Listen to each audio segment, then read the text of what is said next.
Hi everyone, welcome to the Earthfiles YouTube channel where we're about to break through 292,000 subscribers. Thank you all so much for your great support. Last week, I talked with Erik Nanstiel, 56-year-old text writer, art director, author, and abductee by gray ETs his whole life. Based in Chicago, Illinois, Erik Nanstiel reports that gray ETs are actively producing gray and Homo sapien human hybrids in deep underground cavern facilities near a mile deep below the Illinois-Indiana central United States. Agreeing with Erik Nanstiel is another author and longtime abductee by gray ETs. He is 48-year-old Jeff Selver from Vancouver, British Columbia, Canada. Jeff agrees that a new hybrid form of gray ETs mixed with Homo sapien human genetics is being created to coexist on Earth in at least one large facility that he writes about in his book entitled The Rising and the Alien Plan to Build an Enlightened City on Earth. So both authors, and the second is Jeff Selver, and that is The Rising, a true story of human abductions. Both men are sort of coming in on the same vertex to both of these subjects. And you can get both of their books at Amazon.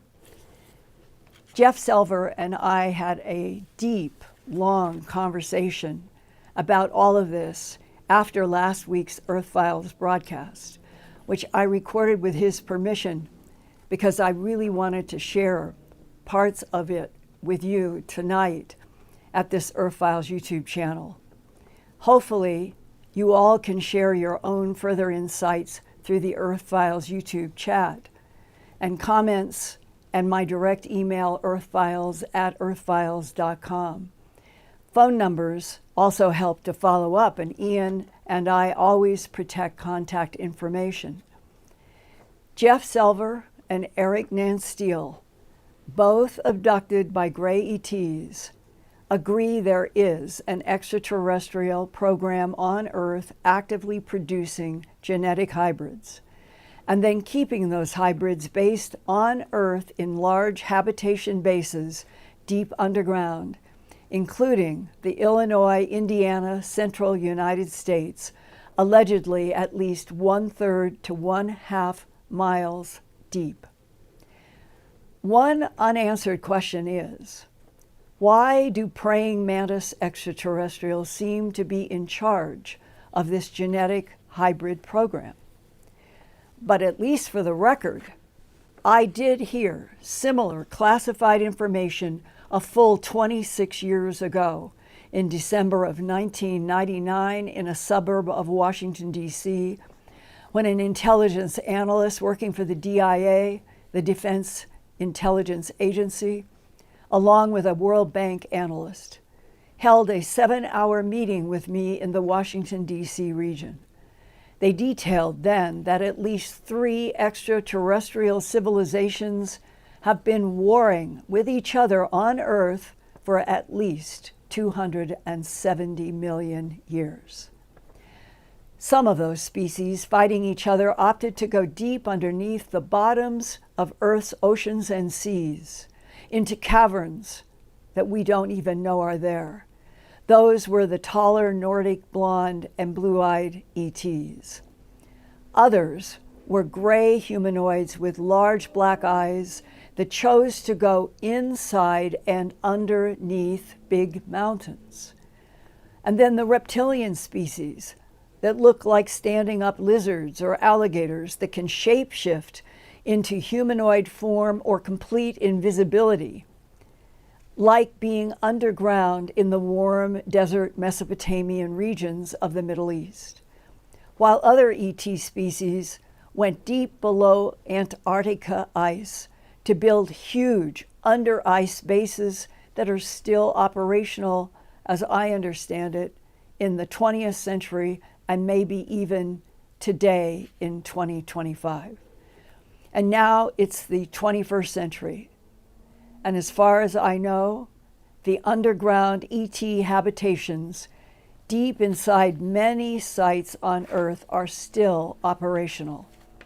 And here now, for more consideration, are further insights from my most recent telephone discussion with Jeff Selver only a few days ago. The gray aliens that I know are not from another planet. They're from a alternate Earth dimension, a type of Earth, but it's not quite Earth. And their world may have gone wrong. Something is not right in that dimension. Something doesn't work. And there is a grand plan by the Mantis entity, or maybe this type of computer, AI. There's a plan to merge both of us. And the hybrids are for that purpose. And there is something to correct here where they're not compatible with our environment. They can't exist in our 3D world in the same way that we can. And so, yeah, they need to make bodies that can be in this environment. And there's a plan to merge our societies, to merge our world with their world. And their world may be so advanced that Earth doesn't live in it anymore. So we evolve, a merging of societies and working together. And the larger picture is the preservation of nature, preservation of the Earth. And humans are conditioned to our world right now that it's okay to be at the scale that we are and doing the damage that we're doing. Never mind nuclear weapons or never mind climate change. And that conditioning is eroding the ability for other life forms to be here at the same time. If the Greys made us Homo sapiens through genetic manipulation, and if they made the Grey types that you are interacting with in a slightly different dimensional frequency, yes, but there's one source, why didn't the one source manipulating the DNA that has created us humans and the Greys that you are interacting with, why aren't we tremendously educated about what we can and cannot do with environment without killing planets? I think the game is a birth and death life cycle game. And I think it's about figuring it out for ourselves. And I think that the purpose of the planet is a garden, a birth and death life cycle garden that includes biology, but includes places for souls to incarnate, to evolve. So there's a degree of self-evolution that has to happen here. And they may give us the tools, or any entity can give us the tools, or any entity can give us the knowledge, but we have to apply it. So there is an evolution, and so we're at the crux of our planet now. Well, both you and Erik Nanstiel are talking about and illustrating what I would say were the classic Greys, but you have also talked about a praying mantis. Yeah. Praying mantises that seem to be the overarching intelligence that is driving the evolution here, training genetically manipulated, created Homo sapien and human type bodies and biologies. Yes. And if the praying mantises are geniuses like the tall whites are supposed to be, why wouldn't they automatically, in their genetic manipulation of species to be on planets where they would like to see a future development of the planet, why don't they make the creatures, us, conscious intelligence, and not needing to be guided about how to avoid destroying the planet they put us on? Right. This is explained to me. I'm told humans always had the potential. So we are a body type that is pleasing for incarnation, for our oversouls, for our higher selves, or for spirits in general. The human body is a desirable body to materialize into. And so what you're looking at is choice. And humans made a choice about our own environment or about our own philosophies or our own world that have shaped us and put us into the position that we're in. So it might be a lot more of a larger picture that we need to make sense of the state that we're in right now, about why they would even do what they're doing. Why would they evolve us or genetically alter something with a species that looks like they created it? And we had done something, the human civilization had changed something in the 1600s. And if you start thinking about this in terms of timelines or future events, where maybe they saw something was about to change about our direction around the 1600s, and then maybe they were gently trying to curb us, trying to figure out how to help us. And we now have some researchers who are good at pulling out, maybe they have been influencing us throughout the centuries, and maybe they were unsuccessful at trying to influence us. What do you think it was in the 1600s they're referring to? Personally, I believe it's the Age of Enlightenment. It's the Age of Enlightenment is a response against Christianity, how Christian thought dominated scientific exploration. And if we erode religious thinking out of our exploration, we dissolve holistic thinking. And that is exactly what the scientific mind did. It dissolved holistic thinking. So when we approached any science, we didn't look at the larger picture about the interrelatedness, medical or mental health or chemistry. And the result is non-holistic perspective in our own world where we don't understand the integration of our existence. And that lack of integration might be the very reason we're in the state that we're in right now. And whether that's a spiritual integration or humans can live with nature integration, either or, we're lacking a holistic perspective that they seem to recognize as the main issue. And it stems to the brain. The entities told me that they're making the new human. And the new human had a more holistic perspective. Human was an integration of gray aliens with the Homo sapien. Merging of DNA manipulation of the gray types with what they were evolving with Neanderthalensis and Cro-Magnon, Homo sapien, and Denisovan, that all of this has been part of a genetic manipulation trial by advanced ETs trying to get a life form that would take care of the Earth. We can't understand the role of what it meant to be a Neanderthal. Right now, we have whales, in the waters, and humans are very ignorant. And I just saw a research paper only a couple days ago that highlighted whales. They're much more sentient than we ever knew that they were. They appear to be retaining a culture and appear to be songs. Mm-hmm. So the human can't see those spiritual dimensions or that consciousness level. We aren't aware of the benefits that a whale might get being a Neanderthal. So all we see now is just the genetic history. I'm just saying I don't know the answer to that either, except for we can't rule out a greater purpose that we aren't aware of now, but might have been fulfilled at the time. Have the grays that you have dealt with communicated with you with images, films, videos in your mind's eye, like they do with many other people, about points in history that they want us to know has some involvement with their trying to make Earth be a place where they can be and humans can evolve without destroying each other or the planet?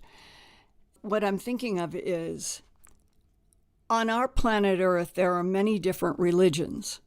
Religion is defined as a belief between the human mind and soul, and maybe the word would be something like archangels and angels, and then the higher dimensions of a conscious God force. And that one of the most dramatic and profound productions from that consciousness to Earth and to humans was the crucifixion of Christ 2,000 years ago. Right. And I've heard that from abductees before, and I wonder what your perspective would be on any intelligences that would create such a theater in order to make their experimental life forms learn about and pay attention to the conscious force that we humans call God. Yeah, we have to be grounded in what reality is. And we are not physical bodies. That's the bottom line. And we are eternal consciousness ourselves. And then we get placed, we choose, from my perspective, I have enough awareness to know we are choosing to incarnate on the planet. We're making the choice. And we are evolving ourselves by moving through the confusion, even if it takes lifetimes. And we are evolving by using the God field or using the unified field. And then there might be moments of high confusion. And then an outside entity is providing some type of guidance or clarity. And I do 100% believe that they have been here for well over thousands of years. 270 million years is what I've been told by a Defense Intelligence Agency analyst. 270 million years ago, reptiles were here, the Greys were here, the reptilians, the Greys, the tall blondes, Yeah. and that they have been warring with each other for 270 million years. Yeah, so I struggle with an idea that they're fighting. I do. What I really think is that the planet is used like a garden, but a spiritual and dimensional garden as well, that is trying to evolve us, that souls incarnate, and then there's an evolutionary process that we have to make our own choices about. So we saw an angel. Do you believe that angel or not? Do you make a choice to say that was the devil, or do you listen to its message? And then you're making those individual choices. And that's part of our evolution.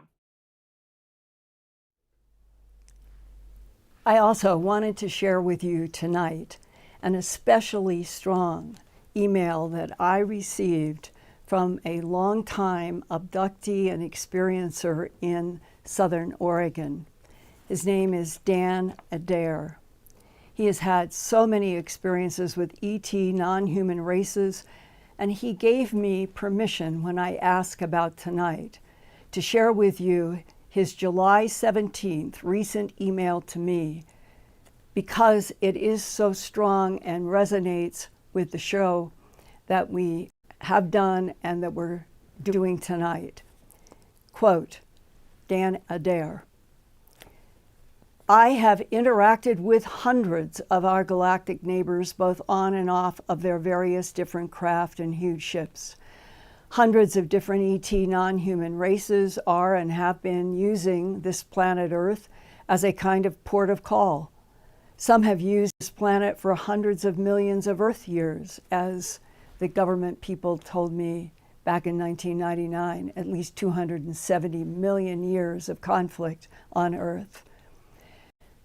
Dan Adair says, there is more than one ET non-human race involved with the genetic manipulation aspect of humans and with animal mutilations. Many humans have been taken from this planet Earth and introduced into other Earth-like planets. Those humans are living alongside many of our galactic neighbors, just as most humans did on this planet in the past. This is only the tip of the iceberg here on Earth. Our galactic neighbors fit into three categories. 1, friendly. Just don't give them a reason not to be friendly. 2, neutral and indifferent to us humans. 3, dangerous, not friendly at all. And this planet Earth has undergone many catastrophic disasters and will with certainty do so again. He says that he has information, data, that the government has at least 3,017 names or identities or breakdowns of different space-traveling ET non-human races just within our small sector of this Milky Way galaxy.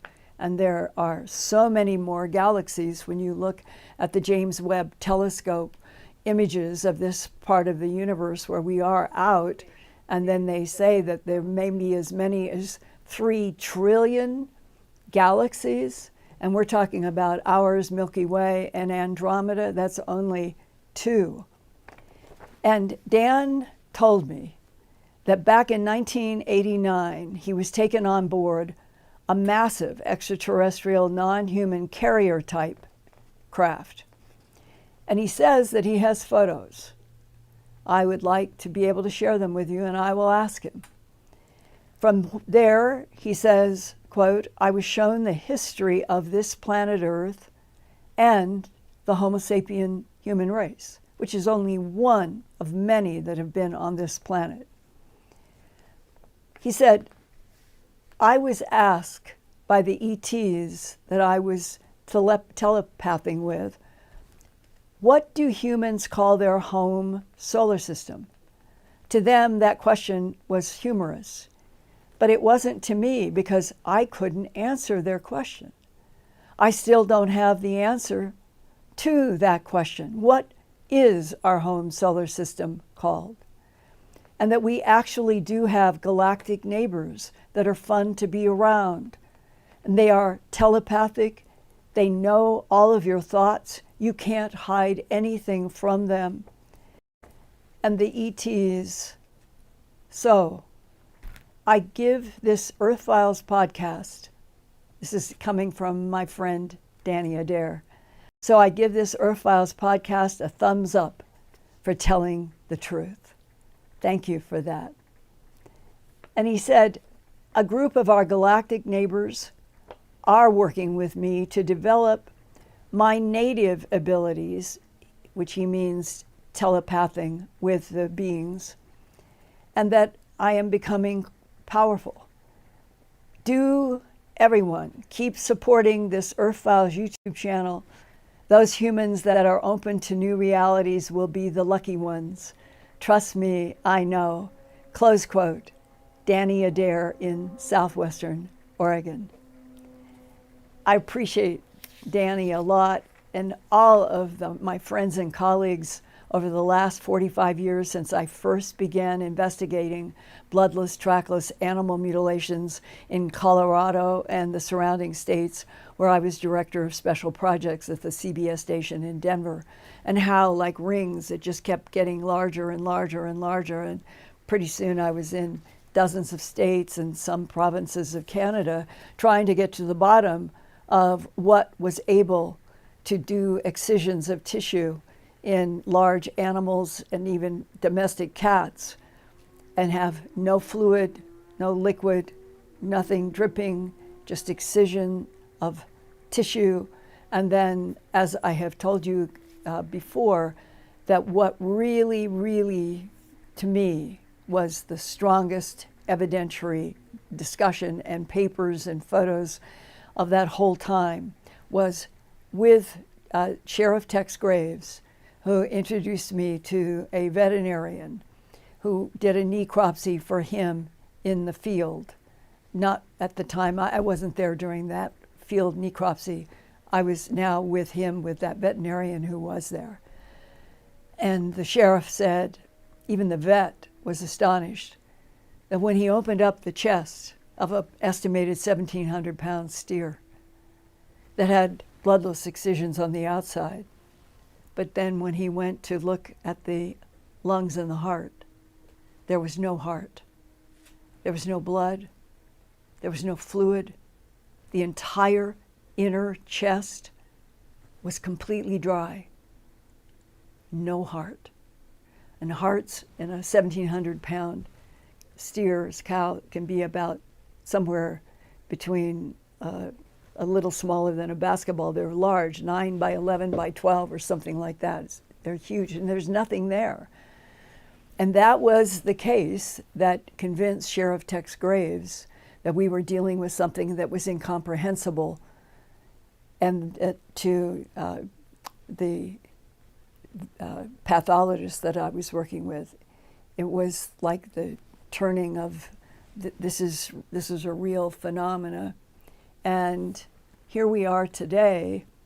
And I will tell you that in the last 3 weeks, I've gotten 2 or 3 letters, emails, texts, saying that they have found X animal, no blood, but it doesn't look in the photos that they send exactly like the 1970 bloodless, trackless mutilations that is where I started 45 years ago. But throughout all this time, people that, like Danny Adair, they were having their own interactions with high strangeness in the southwestern area of Oregon, people, places everywhere. And that is, to me, why it is powerful to share with you what is happening right now, currently, July 2025, with Danny Adair, who has been exposed to the UFO, animal mutilation, human abduction, all of it for so long, like I have, who is now reporting the same similar types of activity, and that his relationship with other intelligences, as I'm sharing with you tonight, that he feels that he is in communication with many different ones and has been, like so many other people in the abduction. But they still don't have absolute clarity on who, what, where, and why. And what is this struggle that has been going on for millions of years over what he calls Garden Earth? And on that note, dear Ian, I know in England that you too get reports periodically about a new strange body animal death, or there's a crop formation that defies explanation, or abductions, and that this was a very strong prelude to the whole, for me, half a century of trying to investigate and understand why extraterrestrials would be interacting with Earth, doing what they do, and that what Dan Adair, Erik Nanstiel, and the people that we're talking with, they are experiencing and writing down and speaking data that they're no longer afraid to put it out, because they now know that we are dealing with repeated cycles, and that their books and our work and others is important to try to get some kind of a layer of truth and facts, making the question that everyone here I know has: why doesn't the government of the United States just break it all open and tell the whole truth? And on that note, dear Ian, what have you got in notes and questions from your point of view? Thank you, Linda. Yeah, it was great to hear Jeff Selver being interviewed by you tonight.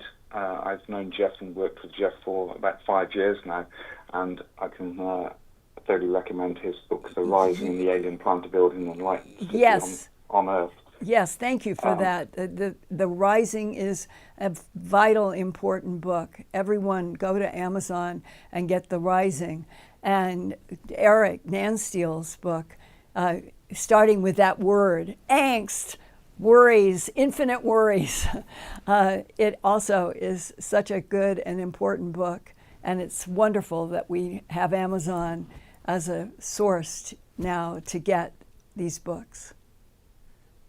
Yeah, we've posted links in the chat and also in the description below the video tonight on Jeff Selver's book. There's Jeff Selver also has a website, jeffselver.com, and one of the most important things about Jeff is that he's got the amount of detail and recall of his 26 interactions and abduction events that he's researched and looked into and enlarged upon over the years to bring us his experiences that he shared with us this evening.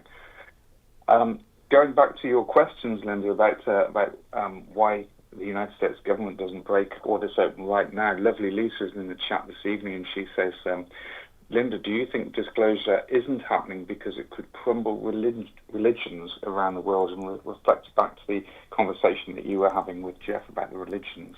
I know that used to be an argument, but I don't see how it could be anymore.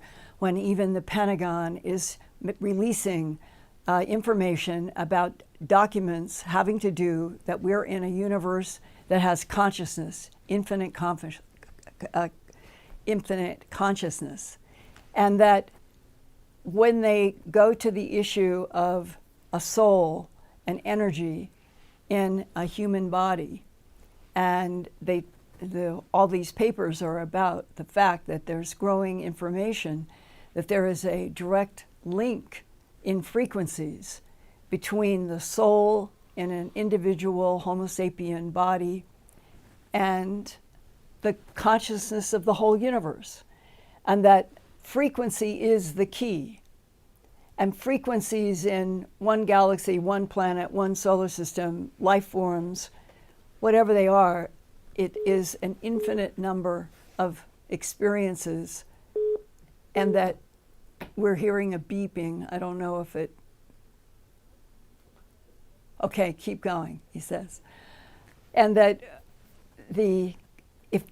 as the Pentagon and one of the reports said, you've got energy, and energy cannot be destroyed, and therefore there is the hypothesis that souls could be infinite, and that if you're in a universe in which the frequencies are resonating with each other, then what you see, feel, discover, everything that goes on in consciousness inside of the universe, that there is some kind of an interaction, and that the recycling of soul energy, let's put it that way, may be the key, one of the keys to the evolution of infinity. And I have downstairs, I was reading, there's a new magazine about the physics of infinity. And it's like we're moving into brand new territories where all of these dialogues that we have had without knowing exactly what words to use, it's becoming more and more clear that our government, physicists, they are very familiar with research exactly along these same lines. And once you have laid this out, then the idea that your frequency relationship to a higher force, a greater intelligence, a Christ, a God, infinity, it just seems like it is expected that this is where we should be going. This is the direction of real truth. And so there would be no reason to be afraid of any impact on religions and philosophies if the goal is resonance with truth and light always, which is what I pray for. Okay, Ian, are you there? Yeah, I'm here, and it goes on to Irene S. in the chat this evening says, Linda, do you trust AI and would you use robots? I guess, again, this is another factor that's building up and now is becoming a factor in this disclosure, etc., as whether or not this is no coincidence. It's all appearing at the same time as the rise of AI in all of our worlds. It's a tsunami wave, and I hope that something freezes it before it just floods across the United States.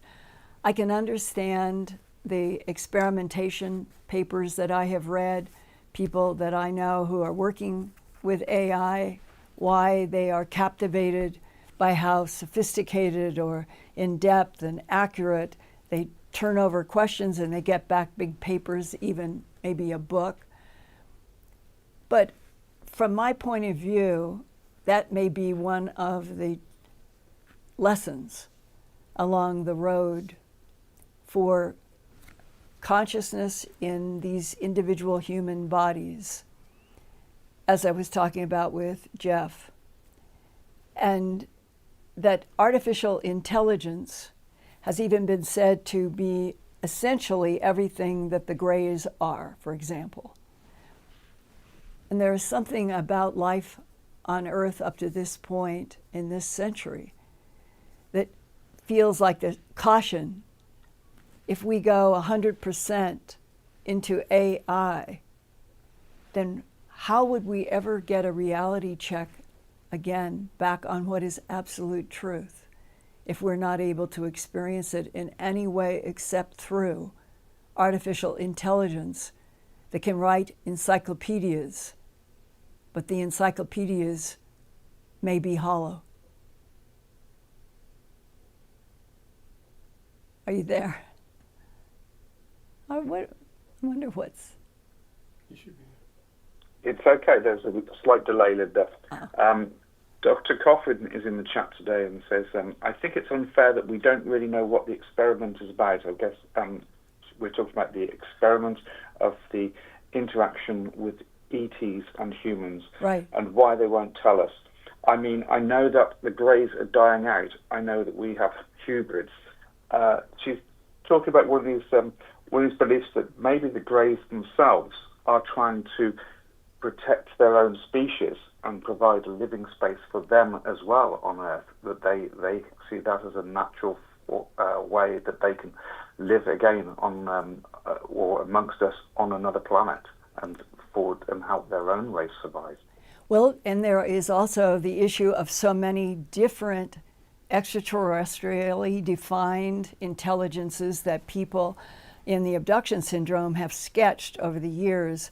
I literally have hundreds and hundreds and hundreds of files. And the very fact that they're not all the same, they can be quite different, but you can break them down into, say, 7 categories that would be the grays, the blue teals, the talls, the Nordics, the reptilians of one type. They're different reptilians, possibly even the Sasquatch should be in there. And that all of those differences that people have sketched, we still don't understand any of the geopolitical links, challenges, conflicts. Because I think it was Jeff Selver who just summed it up. If you have a vested interest in the genetic manipulation of 2 species that you are trying to blend into something, and you control certain factors because you're trying to eliminate some directions in genetic evolution and increase others, all of that, all of those details may not ever be shared with Homo sapien, and they may only be the property of tall grays, tall whites, Nordics, and some of them. It's not known, but until we now start getting into what people are willing to say in recordings that is so much stronger than it was even 5 or 10 years ago, until we get to that juncture, how do we even know what the difficult questions are to ask? And that, to me, is part of this, the genetic evolution of Homo sapien is one of the, we'll call it one of the strings in the weaving, and the other different extraterrestrials. And when you go to Stanford University, where Gary Nolan has a lab there, I've been there, talked with him, brilliant guy. He's fascinated also by the question of hybridization, to what end and why. That seems to me to be one of the major stepping off places that humanity is going to have to start dealing with very honestly and straightforwardly, if the government will allow. And the question as well is whether or not some of this, of the narrative of disclosure is also being controlled by the ETs themselves, or how much control they have over the government holding the secrets about themselves. Yeah, I'm sure that is true, because intelligence would ferret out all of the possibilities at any given moment when it was in analysis, and if it felt like it was a target, it might shut itself down. Yeah. Oscar Oscar Briusolti is in the chat tonight and says they capped our psychic abilities and our lifespan, but maybe during the genetic manipulation of our species that we were actually controlled, that we have a limited lifespan, and also that what we should have had psychic abilities or that lie latent within ourselves are somehow suppressed. And is this a factor that you consider as well, Linda? I don't know, Ian. I really don't know. As I was writing something for today and tonight, and I was picking up my Glimpses of Other Realities, Volume 2, and it's 565 pages. And I was holding that book and running through my mind were like movies, were some of the trips, places, people over the last 45 years that evolved into some of the pages on that book. And then there are other books and documentaries and Ancient Aliens, and the list goes on and on. And as I hit that strange point today, just sort of stopping, holding on to that book, wondering in a strange way what it all has meant, and is it even 10% of the truth? That's what my mind, where I went. All of the thousands of miles and all that has been done, and I truly feel that I am just at the beginning all over again. The sense that now, finally, we may be able to get direct communication and information about us, our planet, what is happening from actual extraterrestrials. I find it exciting, not scary. And that may or may not be where the rubber hits the road.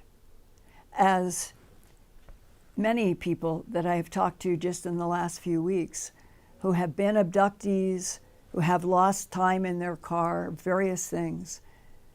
And they say right now, what is becoming an overriding feeling in their mind and body, I've been with some beings that are not human. Like a revelation finally in the timeline, because the world is beginning to be more open for people to talk. And then when you have that revelation, you don't have details to fill in the questions as you just asked.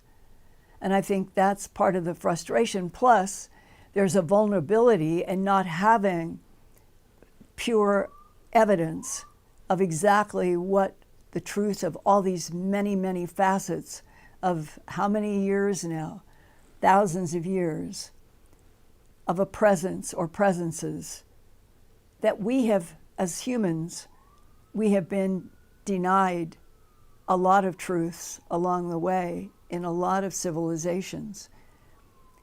And why shouldn't it just burst open now in truth?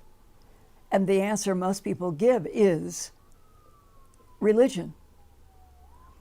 But how do we get past that block in the road where we actually can evolve and know facts, be perhaps on spacecraft that are going out to Sirius A and B, Procyon A and B, where there are actually other intelligences, and we will then begin getting headlines on Earth from real ETs.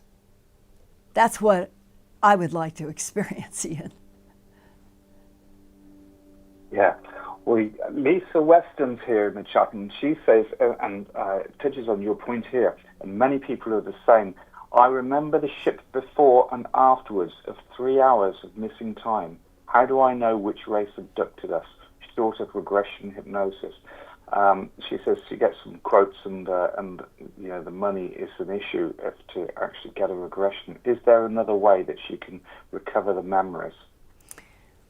I don't know of any other way besides regressions. And I know that Opus OPUS by Lester Velez, who was a longtime MUFON person that a lot of us worked with.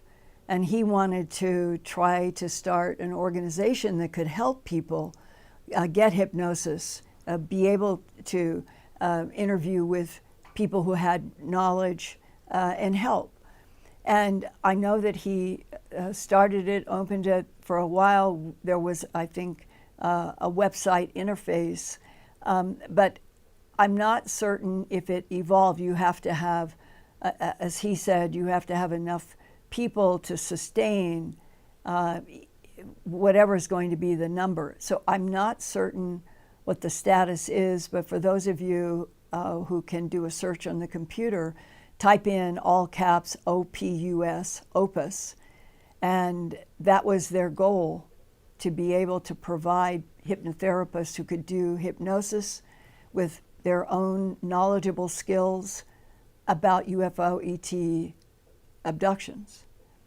And I know that there's one piece here throwing out to our audience. Some abductees have said to me that they have gotten the impression that the ET itself wants me, that's the way they would put it, wants me not to be so conscious so that I won't be so afraid and scream. That implies some people feel terror while others don't feel terror. And it's all part of the confusion. We need so much education about what the facts are. So, and then we would really be able to discuss these important questions. We've posted a link in the chat for the Opus network, so people can go there. I've also asked Lisa if she wants to contact us, she can do. One of the things that we noticed, Linda, and I've been with you and I've seen this firsthand, is when people's memories have been triggered by actual images that they see in the books.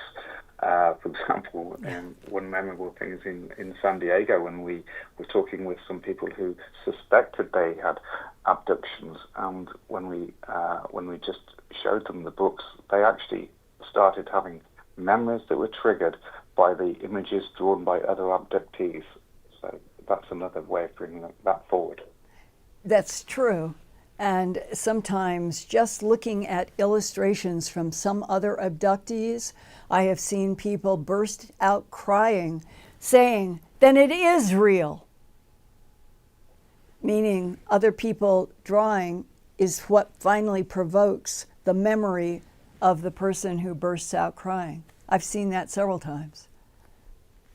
Yeah, and I've actually joined some online Zoom meetings of experiencer groups where small groups of experiencers can share their experiences in a safe space, just in a small group. And I've seen people come in there for the first time and they actually start to realize that their experiences are real. They've had exactly the same experiences as others before them, and it gives them the confidence to come forward and start talking about their experiences. So, Ian, why do you think the government of the United States, after all of these years since World War II, with firsthand knowledge of bodies dead and alive, craft, technologies, tremendous advance, why do you think the government of the United States doesn't lead the opening of, by, for government, doesn't lead with simply telling the world? Well, it's a great question, and it's one that goes backwards and forwards. I'm part of a small WhatsApp group that's very focused on disclosure, and today the discussion has gone backwards and forwards, including discussions of things that are being brought forward where, let's say, it's become apparent to me that there are most likely competing factions within the government that pull back and allow only a small drip through at a certain time. It's an incredible situation that we're in, but I think that the narrative is being controlled both by perhaps ETs and also by factions, competing factions within the government. It's never a clear answer. Well, the box of truth, meaning if you thought how many boxes would it take to box up each truth that is inherent in all these problems with UFOs and ETs. The biggest box, I've always wondered if it would be the shock of some kind of a paradox, something that humans never ever thought about, that may have something to do, again, with AI and genetic manipulation and what specific ETs are actually trying to accomplish in terms of some sort of a interface between consciousness, individual mind, brain consciousness, and the universe. And having AI create something that is as big as the universe to pass consciousness back and forth. In other words, what is at stake now in trying to understand what the truths are? We are probably going to be up against more lies and deception because there is some extraordinary value once you know how to manipulate time, manipulate space, manipulate infinity, this new physics of infinity, manipulating infinity.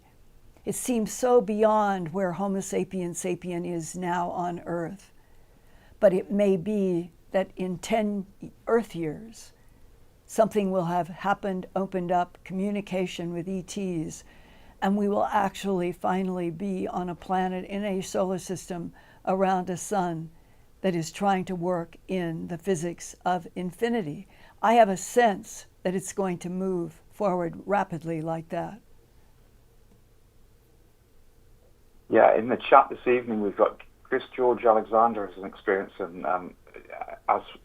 with Chris George Alexander and others, I'd say if you want to share your experiences, contact us at Earthfiles at earthfiles.com and Ian at earthfiles.com. I'd like to learn more of your experiences. But he says, I've said again, non-human intelligence ETs are cagey about their point of origin because we are a danger to them and their families because they are based very close to us. Location must be secret. Well, that's from his own personal experience, I believe. Yeah, and that is, I'm glad that came up because one of the most interesting, we'll call them leaks, transfer of information to me over the last 7 years from a person who has not only given me valuable information from, we'll say, in a large aerospace context, but I have been able to do some reality checks with help. And not only has the information that he has shared do I get positive reality checks, I also am getting a much bigger feeling about our whole solar system relationship to the Milky Way galaxy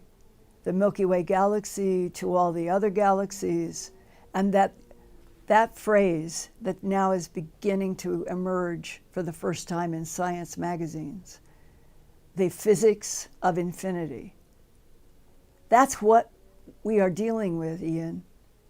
But it means that the extraterrestrials who know how to use the physics of infinity, they may keep that from us and all others because maybe they learned how dangerous it would be if it just got loose. It doesn't mean that anything is necessarily nefarious. It just means that we don't have enough information to even estimate what could be the really true biggest box that would be keeping secret for so long what seems like an inherent right that every intelligence in all universes, all dimensions, all timelines should have. And that would at least be the truth about the life form they were, about the planet they are on, in the solar system in which their planet is, into the galaxy that exists and beyond. And we're not even there. I want to acknowledge the super chats this evening, the generous audience from Moonbird, the R. Elizabeth, Leanne Marshall, Lovely Lisa, Sarah Underwood, and Yin Yang Glow. Thank you for your contributions this evening. Yeah, thank you, you guys, very, very much. Can you ask what their most interested question is right now, the Moonbird and that group? What would they most like to know answers to? Any of those people who are in the super chats this evening, if you want to give me send me a quick question for Linda, we'll put that forward. But I just wanted to mention, Linda, that you're asking all the right questions about the disclosure. We're coming up to this crucial moment when we're hopeful that there may be more hearings coming up to be scheduled in September. I think that's the latest timeline, and we're watching what happens. Yes, and I wrote down, bless you for sending me the blocked from alleged UAP programs, Congressman, alleged UAP programs blocked from oversight. You sent that today, which is valuable to get, meaning that there's still going to be conflict over the scheduling of unidentified aerial phenomena in the congressional hearings, which I hope would be going forward now without any problems. And I made a note, Ian, can you please explain what the UAP program has been blocked by? Why and what part has been blocked and why? Well, this is the latest update, I believe, from the Soul Foundation, have put this forward as a video on YouTube, and they're monitoring the events carefully. But whether or not this is being pushed back because of, let's say, the controlling the narrative, or whether or not there's there are just too many things that people are considering more important than the UFO and UAP transparency situation, which to my mind is the most important thing facing humanity. I follow Danny Sheehan as well with the New Paradigm Institute, and they update us on a regular basis. Danny Sheehan is pushing as well for this clarity and transparency as we go forward. So it's worth looking at what the New Paradigm Institute is doing. They're actually requesting people to actually contact their Congress people and push for disclosure that way. I wonder if you can get in touch with them and ask what that group that's trying to stay close to what's maybe having another congressional hearing or series, can we do an interview on various facets before the congressional hearings are held, during and after, so that we can do more reporting than an hour or two, on a day somewhere? I would just be interested to see if they're trying to make it the interviews to a broader group and longer. And the second thing is that I wonder if anybody would give an honest answer, and any party or neutral. Has the current administration made any kind of a blanket statement to congressional representatives about don't talk about UFOs and ETs, or have they been encouraged to talk?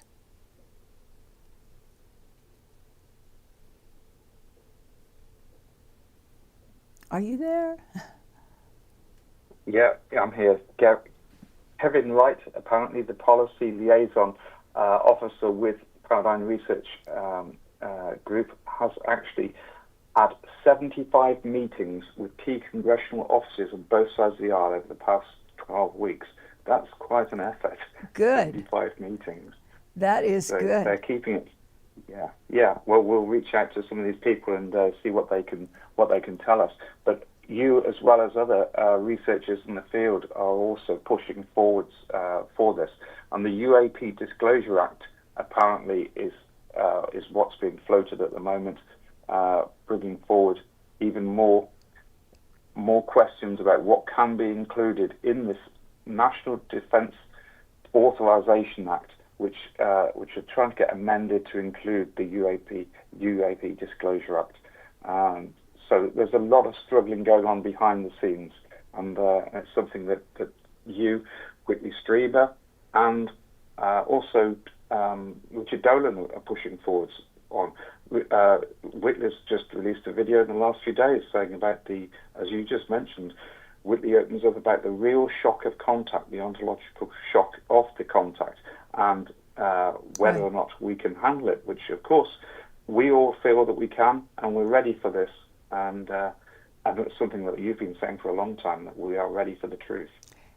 But there also is this nagging piece in the corner that never goes away, and that is, what if there is a grand harvest program that is generated by some kind of a civilization that is large and uses the physics of infinity, and that the main reason that we have not been told the truth since World War II, when our government did discover that World War II was an extraterrestrial war fought through human bodies, and that came directly from William Mills Tompkins in his own words in an interview I did and in his books about what he was learning about UFOs and ETs as a young man working in the Navy Department.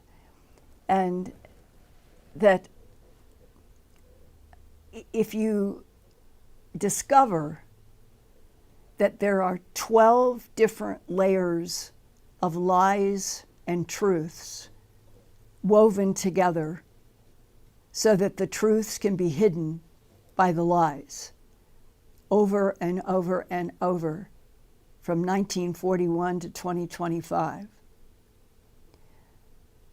What, Ian, do you think would have been big enough, bad enough, that for 7 or 8 decades we've been a country and a world that the so-called leaders felt that no one could be given the truth? Well, some of it may well be released and be mentioned in those very early documents when part of the talk was about whether or not there were bodies that were actually recovered from the craft, and also samples of bodies taken from either humans or animals. It wasn't clear. Do you remember the document I'm talking about, Linda? Yes, and there are definitely the MJ12 report. I have a report that has an autopsy report in it with details about this not being Homo sapien tissue. There's so much, file drawers full, but it never ever weighed enough to cause anything to change from no one should have access. You see what I mean? If you have 100 file cabinets with files in them, and they are all talking about material that is classified and it doesn't get unclassified, it's stolen or leaked, then you're kind of in a strange checkmate over how in the world do you generate anything and show and prove that it's truth when it has been designated to be a danger to the evolution of the country itself. That's as I have understood the reasons. But what is the danger to the United States and all other countries coming out of World War II? What would the ETs have communicated? Yeah, Richard Dolan summed this up again, another researcher who's again pushing for the disclosure, etc. And why our elites fear disclosure, where he says that the disclosure could trigger more than curiosity, may unravel the global systems that are built on secrecy, control, and profit, and entire power structures could hang in the balance, which is enough to terrify those who wield the power.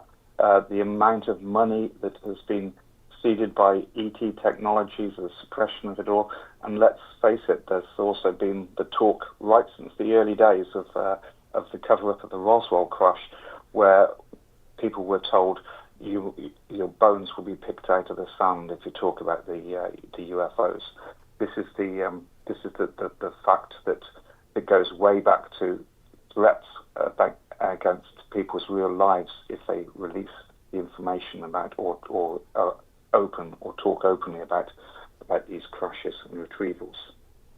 But it's like, what subject would be so assaulted that the whole government would agree that nothing should be released? Yeah, but then again, it's whether or not it was the whole government or just a small section made on our behalf, and has always been compartmentalized from then onwards. Maybe it's, again, that the feeling that we couldn't face the unpalatable truth that there may be some genetic harvest going on, and again the control issue that admitting that ETs are here is one thing, and an ET presence, but then an ET presence where there's uncontrolled abductions and bloodless, trackless animal mutilations as well.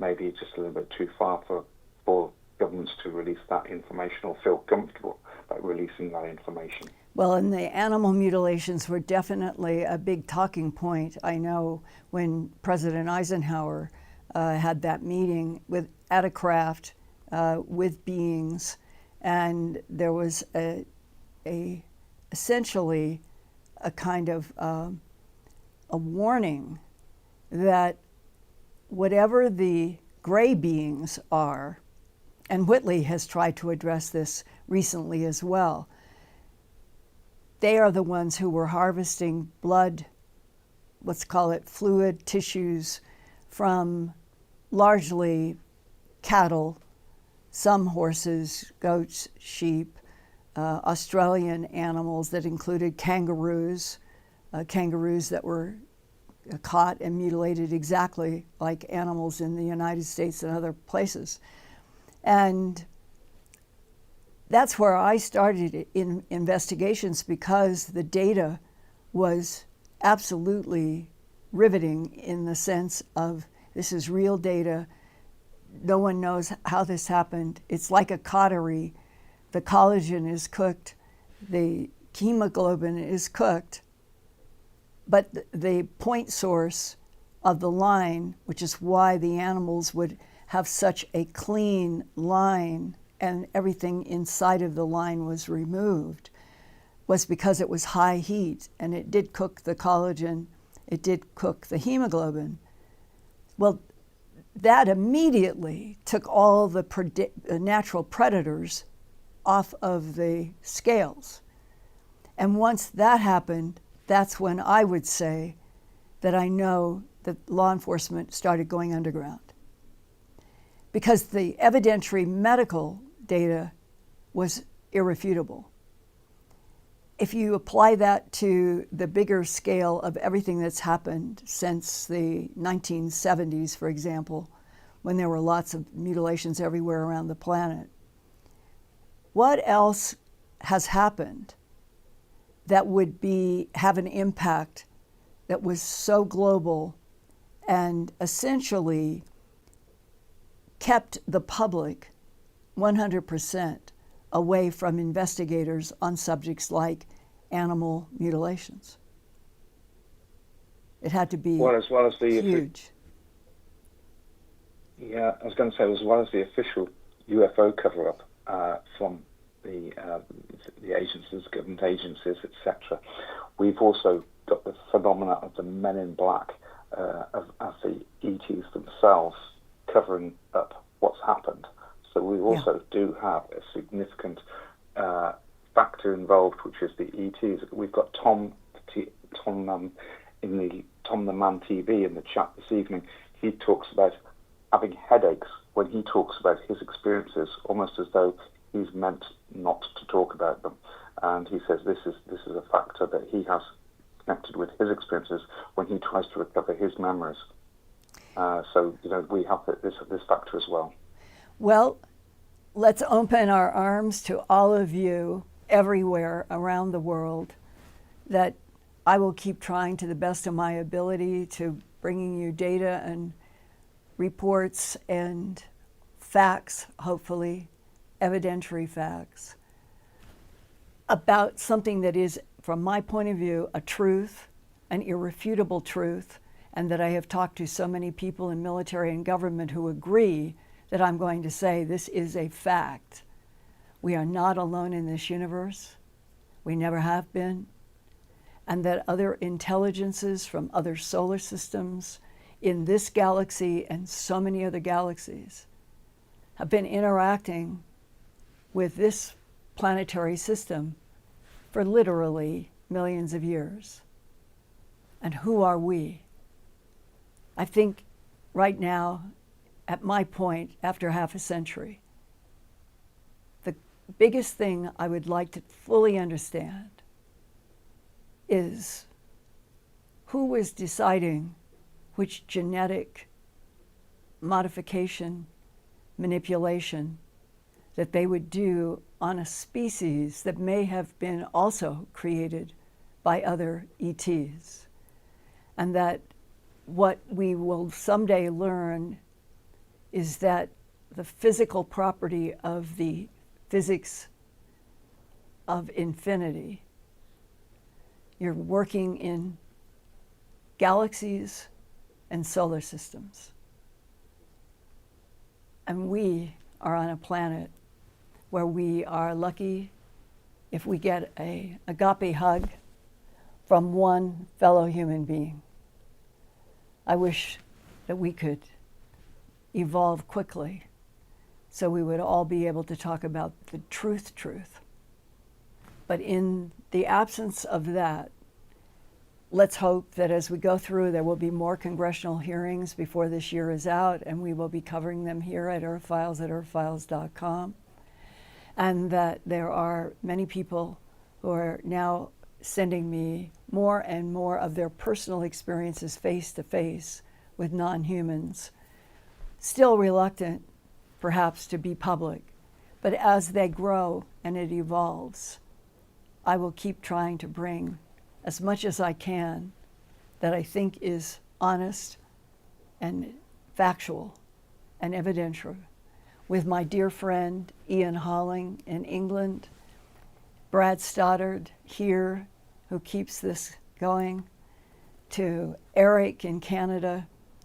May we get to the end of 2025 with at least some major truths made public, that we are not alone in this universe, and that the next stage is finding out even why we exist in the form we are on Earth.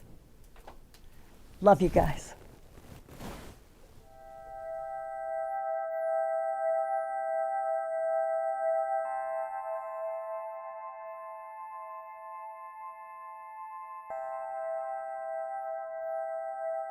Turn on closed captions for YouTube videos by clicking the white CC button on the lower right.